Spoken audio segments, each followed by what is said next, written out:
जय हिंद दोस्तों। माफ़ी चाहता हूँ कुछ दिन वीडियो नहीं बना पाया क्योंकि तबीयत थोड़ा ख़राब था, हॉस्पिटल जाना आना पड़ता था, इस वजह से वीडियो नहीं बना पाया। इसके लिए माफ़ी चाहता हूँ। और मेरे देखने वाले और सुनने वाले जितने भी मेरे मित्र हैं, प्लीज़ मुझे सब्सक्राइब करें, लाइक करें, शेयर करें और कमेंट करें। इंदिरा गांधी का 9वां भाग मैं लेके आ रहा हूँ कि पिछले भाग में था उनका एकमात्र लक्ष्य इंदिरा को सत्ता से हटाना था। अब आज की कहानी, उसी दौरान इंदिरा ने कश्मीर में शेख अब्दुल्ला के साथ एक समझौता किया। समझौते के बाद कश्मीर के नेताओं ने शेख को मुख्यमंत्री के पद पर बिठा दिया। उधर जयप्रकाश ने इलाहाबाद हाई कोर्ट में इंदिरा के खिलाफ एक मुकदमा दायर कर दिया। उन्होंने इंदिरा पर यह आरोप लगाया था कि वे अपने क्षेत्र रायबरेली से भ्रष्टाचार के चलते चुनाव जीती है। इस तरह से कुल 8 आरोप जयप्रकाश ने उनके खिलाफ लगाए थे, लेकिन हाई कोर्ट के जज ने इंदिरा को 6 आरोपों से मुक्त कर दिया, जबकि 2 तकनीकी आरोपों के आधार पर जज ने इंदिरा के चुनाव को अवैध करार दिया। जज के उस निर्णय को सुनकर इंदिरा के विरोधी खेमों में खुशी की लहर दौड़ गई, लेकिन जज ने अपने उस निर्णय को 20 दिनों के बाद लागू होने का आदेश दिया था। विरोधी गुट के लोग अपने अरमानों को पूरा करने के लिए जी जान से जुट गए थे। वे इंदिरा के खिलाफ नारेबाजी कर रहे थे और ज़ोर शोर से उनके इस्तीफे की मांग कर रहे थे, जबकि हाई कोर्ट के जज ने निषेधाज्ञा लागू की हुई थी। इसके बावजूद भी वे धरना और प्रदर्शन कर रहे थे। हाई कोर्ट ने उच्चतम न्यायालय के अपील को और अपने निर्णय को 20 दिनों के बाद लागू करने का आदेश भी प्राप्त किया। इस मामले की सुनवाई उच्चतम न्यायालय के जस्टिस श्री कृष्ण अय्यर कर रहे थे। उन्होंने स्पष्ट शब्दों में कहा कि इंदिरा को प्रधानमंत्री पद के लिए 20 दिनों तक कार्य करने में न्यायालय को कोई आपत्ति नहीं है। उनके इस फैसले ने विपक्षियों को नाराज़ कर दिया। विपक्षियों ने उनके फैसले की अपेक्षा करते हुए आंदोलन करने का मन बनाया। वे इंदिरा को त्याग पत्र देने के लिए बाध्य करना चाहते थे। जयप्रकाश ने मुख्य न्यायाधीश की ईमानदारी पर शक जताया और उन्हें इंदिरा के मामले से दूर रहने की बात कही। उन्होंने भारत की पुलिस और सेना से अपील की कि वे बड़े अधिकारियों के गैर कानूनी आदेश की निंदा करें। जयप्रकाश एक राष्ट्रव्यापी अवज्ञा आंदोलन चलाकर देश को अराजकता और अव्यवस्था के दायरे में समेटना चाहते थे, ताकि इंदिरा को अपनी सत्ता से हाथ धोना पड़े। जयप्रकाश ने दिल्ली में कई बड़ी बड़ी योजनाएं बनाई। तभी इंदिरा ने देश में आंतरिक आपात स्थिति की घोषणा कर दी। देश के जो नेता देश की आर्थिक स्थिति का फायदा उठाकर चारों ओर अराजकता फैलाना चाहते थे, उन्हें सरकार ने बंदी बना लिया। जिन नेताओं ने चोरी छुपे जयप्रकाश को समर्थन दिया था, उनमें नानाजी देशमुख, राम जेठमलानी, जॉर्ज फर्नांडिस और डॉक्टर सुब्रमण्यम आदि प्रमुख थे। इसके साथ श्री चंद्रशेखर भी थे। इन सभी नेताओं को सरकार ने बंदी बना लिया। यह इंदिरा के द्वारा उठाया गया बहुत कठोर कदम था।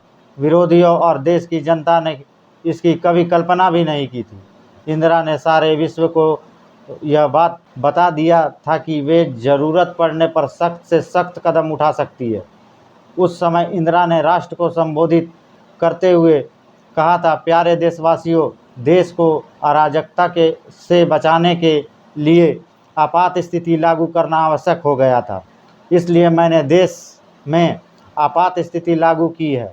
अब देश की आर्थिक स्थिति को सुधारा जा सकता है। सरकार देश की स्थिति सामान्य होने पर अपनी नीतियों और कार्यक्रमों को लागू कर देगी। हमारी सरकार का प्रमुख उद्देश्य यह है कि देश में न्यायपूर्ण समाज व्यवस्था कायम हो। सरकार ने जो कदम उठाया है उससे राष्ट्र के बुनियादी ढांचे में कोई परिवर्तन नहीं आया है। सरकार देश की जनता के हितों के लिए पूरी तरह से दृढ़ संकल्प है। इंदिरा ने देश में 20 सूत्रीय कार्यक्रमों की घोषणा की तो चारों ओर प्रगति की लहर दौड़ गई। देश की समस्त जनता ने उनके इस कार्यक्रम का जोरदार स्वागत किया, लेकिन इस कार्यक्रम को देश में लागू करने के लिए अभी लंबा संघर्ष करना बाकी था। 20 सूत्रीय कार्यक्रम देश के गरीब किसानों को ध्यान में रखकर बनाया गया था। इंदिरा देश का चौतरफा विकास चाहती थी। इसके लिए वे सतत प्रयत्नशील थी। देश की लगातार बढ़ती जनसंख्या आर्थिक विकास में बाधा बनी रही थी। इस पर ध्यान देते हुए इंदिरा ने परिवार नियोजक कार्यक्रम चलाया। प्रचार प्रसार करके देश के लोगों को बताया गया कि वे अपना परिवार सीमित रखें, ज़्यादा बच्चे पैदा करने की ओर ध्यान ना दें। एक दंपति के लिए 2 संतान काफ़ी है। देश की जनता ने परिवार नियोजक के महत्व को समझा, लेकिन विरोधियों ने 20 सूत्रीय कार्यक्रम और परिवार नियोजक का दुष्प्रचार किया। उनके दुष्प्रचार करने का उद्देश्य देश की जनता को बहकाना था। वे तरह तरह की अफवाहें फैलाकर देश की जनता को डराने लगे। आपात स्थिति के समय विरोधियों ने संजय गांधी पर भी कई आरोप लगाए। लोग संजय को मारुति उद्योग के सभी शेयर को जबरदस्ती बेचने के आरोप में बदनाम कर रहे थे। विरोधी गुट के लोगों ने यह भी कहा कि देश में संजय ने ही तानाशाही की स्थापना की है। इस तरह से इंदिरा और उनके परिवार पर तरह तरह के लांछन लगाए गए, लेकिन इससे इंदिरा पर कोई प्रभाव नहीं पड़ा। 19 महीने तक रही आपात स्थिति में यह लाभ हुआ कि आवश्यक वस्तुओं की कीमतों में ठहराव आ गया। बसों और गाड़ियों में अनुशासन का माहौल दिखाई पड़ने लगा। उस दौरान तस्करों के लिए तस्करी करना कठिन हो गया था। जो लोग काले धंधों में लगे थे उन्हें मीसा के अधीन जेल में डाल दिया गया था। बाद में इंदिरा ने लोकतंत्र में अपनी दृढ़ आस्था का परिचय दिया और सन 1976 को लोकसभा के चुनाव की घोषणा कर दी। चुनाव की घोषणा से विरोधियों को बड़ा आश्चर्य हुआ। उसके बाद बंदी बनाए गए सभी नेताओं को रिहा कर दिया गया। जयप्रकाश ने इंदिरा के खिलाफ लोकतंत्र बनाम तानाशाही का नारा दिया। उन्होंने मार्क्सवादी और राष्ट्रवादी स्वयंसेवक संघ के विचारधारा वाले नेताओं को एकजुट करने का अथक प्रयास किया। उन्हें इस काम में सफलता भी मिली और उन्होंने अपने नेतृत्व में जनता पार्टी नामक एक दल का गठन किया। उनके कहने पर बाबू जगजीवन राम और हेमवती नंदन बहुगुणा ने इंदिरा जी का साथ छोड़ दिया। ये दोनों कांग्रेस के दिग्गज नेता थे। उनके जनता पार्टी में शामिल होने के बाद यह लगने लगा था कि कांग्रेस बिखर जाएगी, किंतु इंदिरा जी ने धैर्यपूर्वक राजनीतिक स्थिति संभाले रखी। उन्होंने देश की जनता को विश्वास दिलाने के लिए देश का तूफानी दौरा किया। सन 1976 का लोकसभा चुनाव शांतिपूर्वक संपन्न हुआ। इस चुनाव के नतीजों ने कांग्रेस और जनता पार्टी के नेताओं को आश्चर्य में डाल दिया।